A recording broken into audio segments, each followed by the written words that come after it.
de la comunión de Parkdale. Ahora, ¿qué conlleva la idea de comunión? Bueno, es participar o compartir unos con otros, incluyendo compartir sacrificialmente por el beneficio de los demás. Eso es la comunión, es compartir, es participar, es dar sacrificialmente por el bien de todos y todo bajo la bandera de la amistad. Comunión y amistad es lo mismo. Es una amistad del calibre de lo que Dios nos llama a ser. Si nosotros somos parte de esta comunidad, por ejemplo, nosotros tenemos padres, hijos, abuelos y otros miembros de la familia. Ese es un ejemplo de la comunidad, de la comunión que debe de haber. Ese es un buen ejemplo. Ahora, cuando nosotros nos sacrificamos o actuamos con amistad por alguien en necesidad, eso es el sentido de la comunión de los unos con los otros. Lo que vamos a estudiar hoy es una descripción de cómo cultivar esta comunión entre los creyentes, o mejor dicho, cómo debería de ser esa comunión entre los creyentes. Cuando una persona se convierte en cristiana, en realidad se une a una familia. Cuando somos salvos, nosotros pasamos a pertenecer a una familia, la familia de Dios, y empezamos a participar como miembros de esa familia. Por eso, ser cristiano debería de ser mucho más que estar solo en relación con otros cristianos. Es una relación muy importante y significativa en la que todos somos importantes, en los que todos tenemos algo que contribuir para el bien, para el bienestar y para el beneficio de los demás miembros. Debería de ser una relación donde todos podemos estar seguros sabiendo que si alguna vez me encuentro en problemas o en necesidad, los demás miembros de mi familia me van a cuidar y me van a proteger. Esa debería de ser la confianza que deberíamos de tener con los hermanos de la iglesia. Esta comunión cristiana debería de ser una relación mutua, de todos para uno y unos para todos. Sin embargo, a veces en las iglesias hay incertidumbre o falta de confianza en involucrarse en las vidas de los demás. Es como decir, no sé muy bien cómo debo de involucrarme en la vida de los demás. Y muy a menudo cuando suceden cosas difíciles, como por ejemplo el hombre que fue golpeado por los ladrones en la parábola del buen samaritano, muchos creyentes batallan en cómo responder, porque ya no saben si meterse, si involucrarse o no. Y muchas veces batallamos solos porque no permitimos que otros se involucren en nuestra vida. Imagínense a ese hombre que en la parábola del buen samaritano, aquel que fue golpeado y estaba allí tirado y alguien se le acerca y este hombre, en lugar de dejarse ayudar, dice, no, estoy bien, no te preocupes. Y pone una sonrisa en su cara y dice, no, muchas gracias, no necesito ayuda. Gracias, así estoy bien. Y les dice que se vayan. Bueno, Eso es exactamente lo que pasa en algunas relaciones en las iglesias. No entendemos cómo debería de ser nuestra relación. Esa tendencia de lo que vimos hace unas semanas, de que nosotros queremos ser autosuficientes, no queremos necesitar a nadie ni nada de los demás. Y no dejamos que nadie se involucre en nuestra vida. Y por lo tanto, a veces nosotros tampoco no queremos involucrarnos en la vida de nadie, sin pensar que es nuestra obligación y que nosotros deberíamos de estar ahí para los demás. También necesitamos ver que es nuestra responsabilidad y nuestro privilegio permitir que los demás, los de la familia, se involucren en nuestra vida. Y que nosotros también necesitamos ser ministrados por los demás. A veces tenemos que tragarnos nuestro orgullo y humildemente reconocer esa relación en la que estamos y cómo es que Dios quiere que nos relacionemos, porque esa es la forma que Dios diseñó para que nosotros funcionáramos, nos cuidáramos unos a otros y sacrificialmente diéramos los unos a los otros. En 1 Tesalonicenses 5:14 dice: también les rogamos, hermanos, que amonesten a los ociosos, que alienten a los de poco ánimo y que sostengan a los débiles, que sean pacientes para con todos. Fíjense que esta descripción en el cuerpo de Cristo implica que hay toda clase de personas en la familia de Dios. Hay muchas personas con muchos problemas. Y eso es lo primero que estamos viendo aquí. Aquí está hablando de personas de la iglesia y dice: exhorten a aquellos que están, amonesten a aquellos que están ociosos, alienten a los de poco ánimo y sostengan a los débiles. Hay personas ociosas o que no hacen, o flojas en otras, traducciones dice que son desordenadas.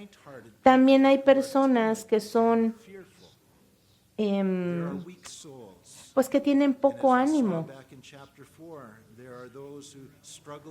Y también aquellos débiles, muchos que en otras traducciones dice que cometen inmoralidades. Nosotros tenemos que ver que en nuestras iglesias hay toda clase de personas y muchos se ofenden o se asombran al descubrir que hay personas así y dicen: bueno, pues ¿qué clase de iglesia es esa? Tal vez no son reales. O piensan que somos una iglesia hipócrita o disoluta cuando descubren que hay personas con pecado en su vida.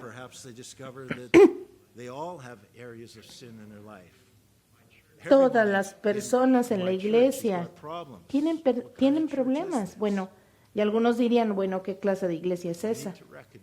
Pero necesitamos reconocer que en todas las iglesias, aunque sean iglesias sanas, hay problemas. Hay personas que están en diferentes etapas de su vida cristiana.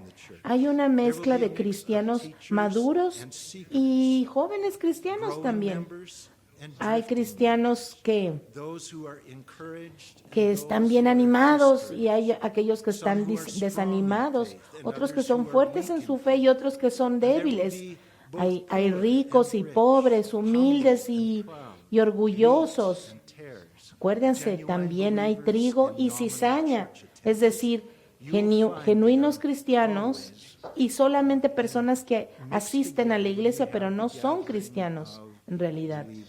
En fin, todas las iglesias están hechas de muchas personas y pensar que las iglesias solamente contienen personas que son maduras en su fe, eso no es real.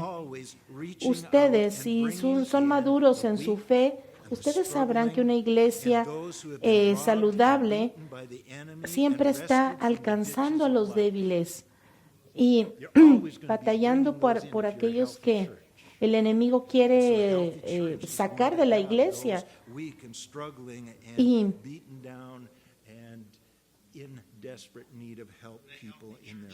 en una iglesia saludable también hay, aparte de los cristianos maduros, hay aquellos bebés cristianos que son inmaduros, que son muy nuevos en su fe. Y todos empezamos así. Y hasta que el Señor venga, siempre habrá pecado en la iglesia. El asunto aquí no es si hay pecado o no. El asunto aquí es cómo responde la iglesia y cómo resuelve esta situación de pecado en la iglesia. En muchas familias, en muchas formas, la iglesia es como una familia.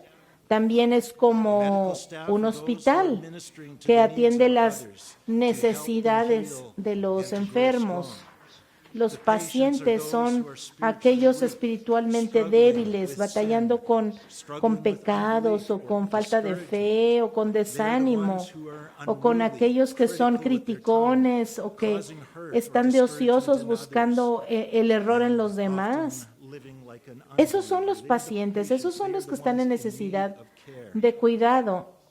Una de las realidades de los hospitales y de las iglesias es que nunca se acaban los pacientes que necesitan cuidado.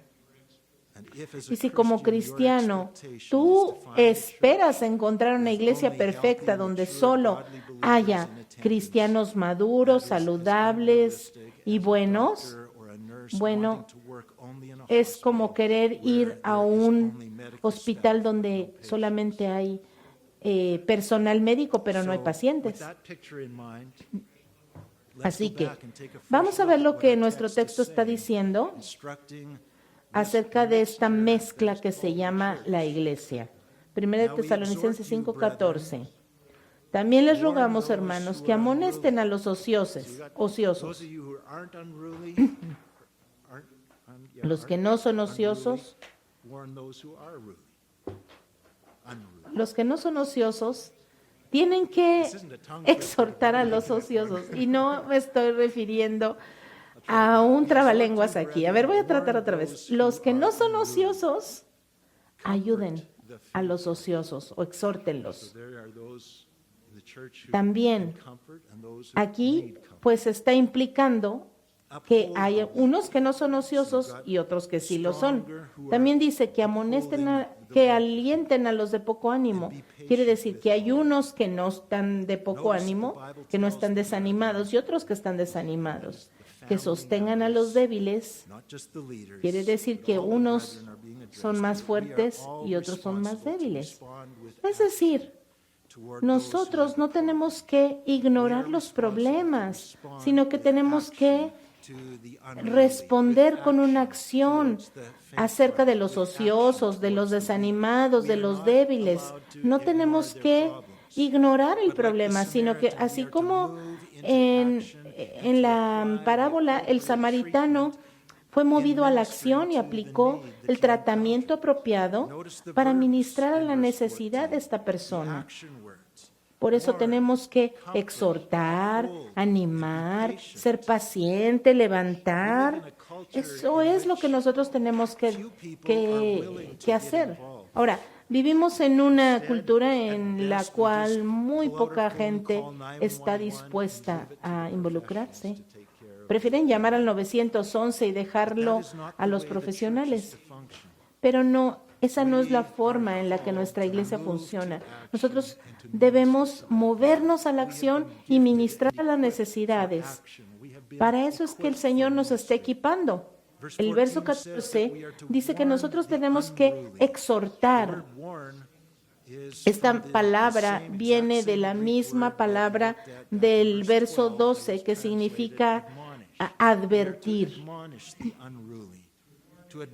Es advertir en contra del pecado y sus consecuencias y reprobar a aquellos que han hecho algo malo, corregir error doctrinal o dar también dar consejo o corrección designada a cambiar el comportamiento de una persona.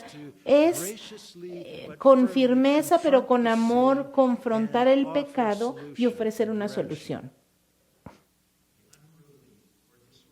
Los ociosos o desordenados son aquellos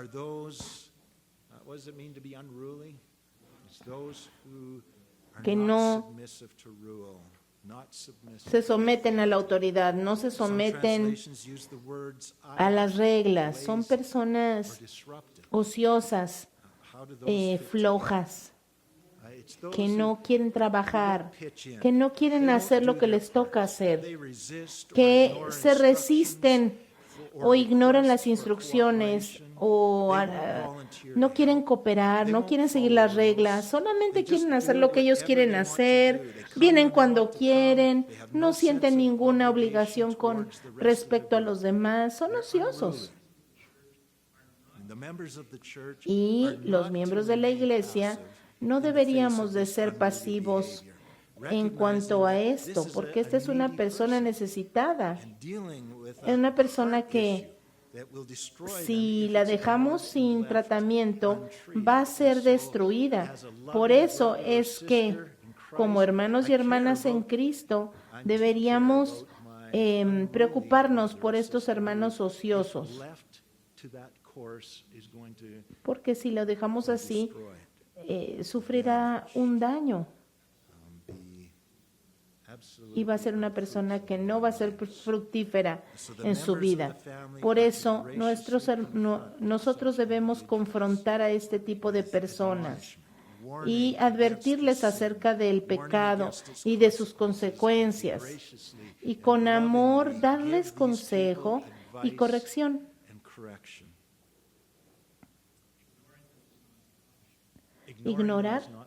Ignorarlos no es una opción. Nosotros necesitamos involucrarnos y ayudarles. Verso 14 también nos instruye a confortar, animar a aquellos desanimados, aquellos que están en riesgo de rendirse. Tal vez están sufriendo de depresión. Tal vez tienen pena por su pecado, tal vez están solos o tal vez ellos se han aislado de los demás, no quieren ser parte del grupo. Tal vez antes contribuían activamente a la iglesia, pero ahora ya se desanimaron y ya no quieren involucrarse. Y cuando vemos este tipo de necesidades, nosotros no debemos estar pacientes sin hacer nada con ellos. Tenemos que hacer algo, intervenir, y hay diferentes prescripciones para ellos. Estos que están desanimados necesitan ser animados. Tenemos que descubrir esa necesidad y venir a su lado y ayudarlos. Tal vez esto se vería en la vida práctica como llevarlos, invitarlos a tomar un café, platicar con ellos, tal vez sentarse con esa persona en la iglesia porque siempre se sientan solos. Tal vez significa poner un brazo alrededor de ellos, o tal vez intencionalmente hacerte amigo de esa persona, mostrarle hospitalidad, juntarse, hacer cosas juntas, o tal vez compartir escrituras, pero ignorarlo simplemente porque pensamos, no, a esa persona le gusta estar sola, eso no hacen los miembros de una familia. La tercera acción que tenemos que hacer aquí en el verso 14 es levantar al débil. Esto significa dar tu apoyo al débil. Y esto se demuestra con el buen samaritano. Tal vez algunos están cansados o son débiles porque ya están viejitos, ya son ancianitos de nuestra iglesia y ellos necesitan ayuda, tienen necesidades prácticas. No quiero apenar a nadie, pero, por ejemplo, Brenda y Kristen, ellas han estudiado, han ayudado a personas ancianas. Tal vez aquellos que tienen enfermedades o discapacidades, ellos pues necesitan a alguien que los ayude, que los apoye para que no tropiecen.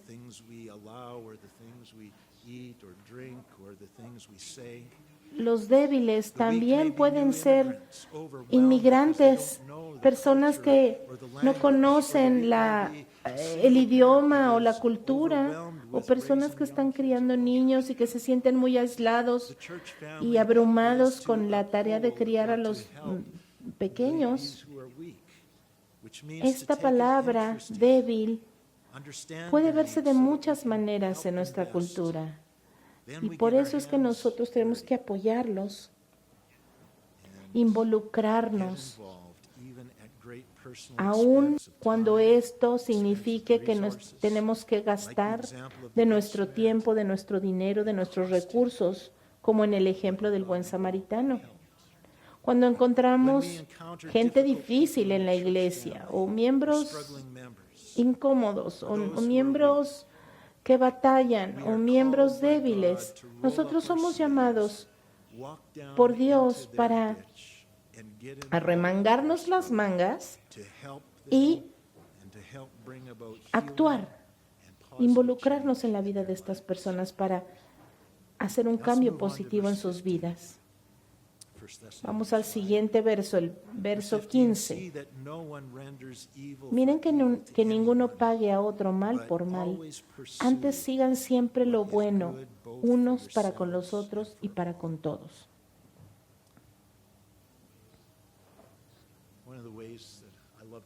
Una de las formas que me gusta estudiar la Biblia es pensar palabra por palabra, ¿qué significa esto? Y como un rompecabezas, realmente pensar lo que está hablando aquí la Biblia y armarlo. Y cuando yo estaba leyendo, no pagues a nadie mal por mal, mi mente se fue en varias direcciones y de repente el Señor trajo a mi cabeza un pensamiento. Y bueno, voy a compartir con ustedes estas direcciones que pensé.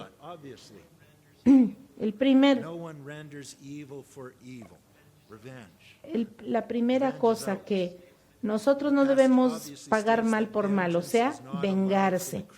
Porque la Biblia dice que la venganza pertenece al Señor. Es el Señor quien al final va a traer justicia y va a castigar al pecador. A nosotros no se nos permite vengarnos por nosotros mismos. Así que si estabas pensando en la venganza, olvídate. Eso no va a suceder. Romanos 12. Verso 17.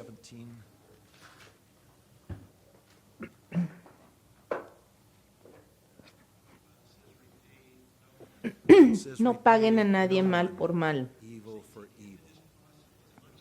Verso 18. Si es posible, en cuanto dependa de ustedes, estén en paz con todos los hombres. No se venguen ustedes mismos, amados míos, sino dejen lugar a la ira de Dios, porque escrito está, mía es la venganza, yo pagaré, dice el Señor.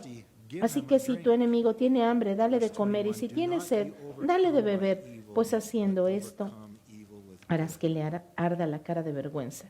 No seas vencido de lo malo, sino vence con el bien el mal. Y viendo este verso pensé, no es solo evitar un mal comportamiento contra alguien, sino que es algo más. Si alguien te ha ofendido en la iglesia, tal vez a ti te gustaría hacerle algo a esa persona, pero no, la venganza le pertenece al Señor. O sea, no le vas a hacer algo por revancha, no le vas a contestar feo, pero tal vez tú ya no quieres tener nada que ver con esa persona porque te lastimó antes. Bueno, la Biblia dice que hay que amar a nuestros enemigos. ¿Cuánto más tendríamos que amar a nuestros hermanos y hermanas en Cristo que nos ha ofendido? Nosotros tenemos que involucrarnos en sus vidas y ministrar para sus necesidades, porque tal vez piensas que si ya no te juntas con esa persona y si rehusas estar cerca de esa persona, bueno, no le estás pagando mal por mal, pero en realidad estás pagando mal por mal a esa persona, porque la maldad, el amor no solo es no hacer mal a alguien, sino lo opuesto al amor puede ser también la falta de cuidado, evitar a alguien. Eso es lo opuesto al amor. Primera de Corintios, en el verso del amor, dice que el amor es sufrido, es benigno, es paciente. Y tal vez nosotros podemos decir, el amor es paciente, pues sí, pero tú no sabes lo que me hicieron. El amor es benigno. El amor no se comporta groseramente, porque es grosero ignorar a alguien. Las mamás, las buenas mamás dirían, no, eso es grosero. Tú tienes que saludar a la gente, por ejemplo, no ignorarlas.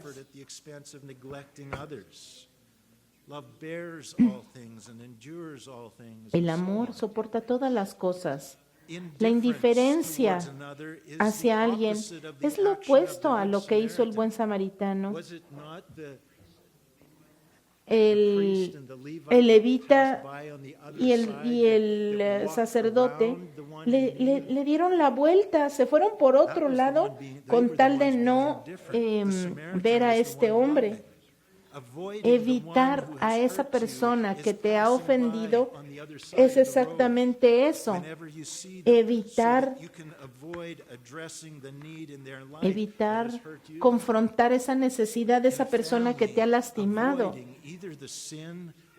Cuando nosotros somos indiferentes y no queremos estar con esa persona, eso es lo opuesto al amor. Y la palabra nos dice que nadie pague a otro mal por mal, sino que sigan siempre lo bueno los unos para los otros y para con todos. Y antes de seguir más adelante, quiero decir algo. Yo estoy hablando de algo que en lo natural es imposible. Y quiero llamar su atención a dónde va este verso. Ustedes están escuchando y tal vez ustedes pueden pensar, bueno, sí, pero yo no puedo hacer esto. Y lo vamos a ver más adelante en los versos 23 y 24, donde dice que nosotros tenemos que ser como Jesucristo, que el Dios de paz nos santifique. Y el verso 24 dice, fiel es el que les llama y también Él lo hará. Nosotros vamos a llegar allá y esa es nuestra esperanza, por si ustedes piensan que no tienen esperanza. Pero bueno, vamos a seguir con el verso 15. Nosotros tenemos que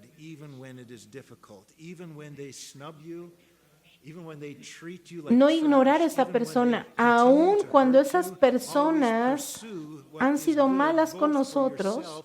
Tú tienes que perseguir lo bueno para todos, aun que esa persona ha sido mala, porque esa persona actúa así porque está en necesidad.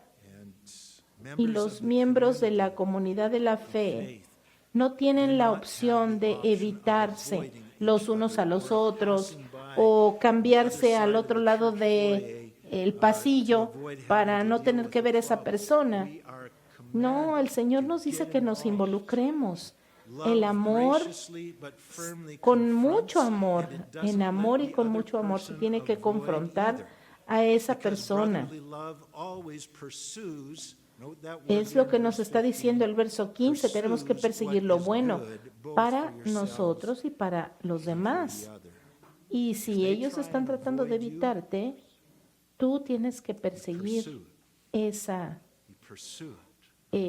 situación, no tienes que dejarla pasar. Mateo capítulo 18, verso 15. Por tanto, si tu hermano peca contra ti, ve y repréndelo estando tú y él solos. Si te oye, has ganado a tu hermano. Pero si no te oye, no te escuchan, tú sigues adelante, no lo olvidas, sino que regresas con él y tomas a uno o dos testigos. Y si no te escucha, otra vez vas a la iglesia.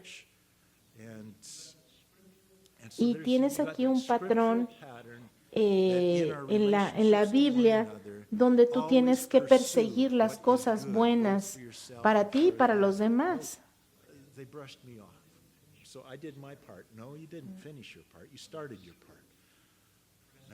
Tienes que seguir adelante y hasta que se resuelva el asunto. A esto se refiere la Biblia cuando tenemos que seguir adelante con el asunto hasta que se resuelva. Alguien, por ejemplo, alguien está comportándose mal y esa persona sigue con ese comportamiento porque nadie le ha dicho. Y los demás que están junto a él evitan porque no quieren confrontar el problema. Nosotros tenemos que ser como el buen samaritano que vio la necesidad y se involucró. ¿Qué diferenciaría en las familias? En la familia de la iglesia, si todos nos involucráramos los unos con los otros, si todos tuviéramos ese tipo de relación cuando nos exhortamos, nos animamos, nos apoyamos, nos fortalecemos unos a los otros. Esa es una descripción correcta de lo que debería de ser la iglesia. Tenemos los enfermos y tenemos el personal médico. Y a veces el personal médico también necesita de tratamiento. Es decir, todos en algún momento necesitamos el apoyo de los demás. Así que ojalá que esta descripción se convierta en una descripción de cómo nuestra iglesia de Parkdale funciona, compartiendo juntos los unos con los otros nuestras necesidades, ministrándonos los unos a los otros. Y cuando esto no sucede, no digas, ay, qué iglesia tan fea, esta iglesia no es sana, le falta amor. No, necesitamos reconocer que necesitamos dejarnos usar por el Señor para ayudar en estas necesidades. Así que, en conclusión, el verso 14 y 15 dice, también les rogamos, hermanos, que amonesten a los ociosos, que alienten a los de poco ánimo, que sostengan a los débiles, que sean pacientes para con todos, porque vas a tener de todo esto en la iglesia. Pero también hay esas personas que tienen un don para ministrar estas necesidades. Miren que ninguno pague a otro mal por mal. Antes sigan siempre lo bueno, unos para con otros.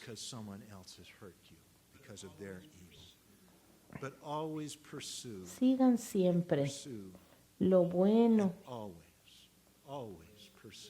unos para con otros y para con todos. No es como que, bueno, ya lo hice la semana pasada, ya, yo ya cumplí. No, aquí dice siempre. Y eso es lo que dice el próximo verso, estén siempre gozosos. Hay una consistencia a lo que Dios nos está llamando. Dios quiera que así seamos. Padre Celestial, ahora unimos nuestros corazones para orar por nuestra iglesia, para orar los unos por los otros, por nosotros mismos. Señor, reconocemos que tú has traído entre nosotros aquellos que están necesitados, aquellos que son difíciles. Y Señor, nosotros mismos hemos sido así en algún momento de nuestra vida. Por eso te pido que tú cambies nuestros corazones. Líbranos, Señor, de ser como el sacerdote y el levita, que evitan y que no quieren cuidar a los demás. Señor, ayúdanos a tener compasión, como la compasión del samaritano, que a gran costo se involucró. Pero qué diferencia hizo para aquel necesitado. Y qué diferencia sería para nosotros si pudiéramos relacionarnos de esta manera. Si viéramos a los necesitados como pacientes que necesitan cuidado, en lugar de pensar, ay, esos rebeldes, qué bueno que se fueron. Señor, cambia nuestra actitud. Ayúdanos a reconocer que tenemos que compartir nuestras batallas, nuestras luchas, Señor. Te pido que cumplas este propósito de amor ágape en nuestras vidas y que nos ayude, Señor, a que nosotros podamos seguir este ejemplo que pusiste en nuestras vidas en la persona de Jesucristo. Te pido, Señor, que la persona de Jesucristo viva en nosotros en todo su esplendor, en toda su fuerza, con toda tu gloria, y que nosotros podamos confiar en ti. Señor, que eso se cumpla en nuestra iglesia y que mientras nosotros somos conformados más y más a tu imagen, nuestro corazón quiera alcanzar a aquellos que están necesitados. Señor, necesitamos tu gracia y tu paciencia para lograrlo. En el nombre de Jesús. Amén.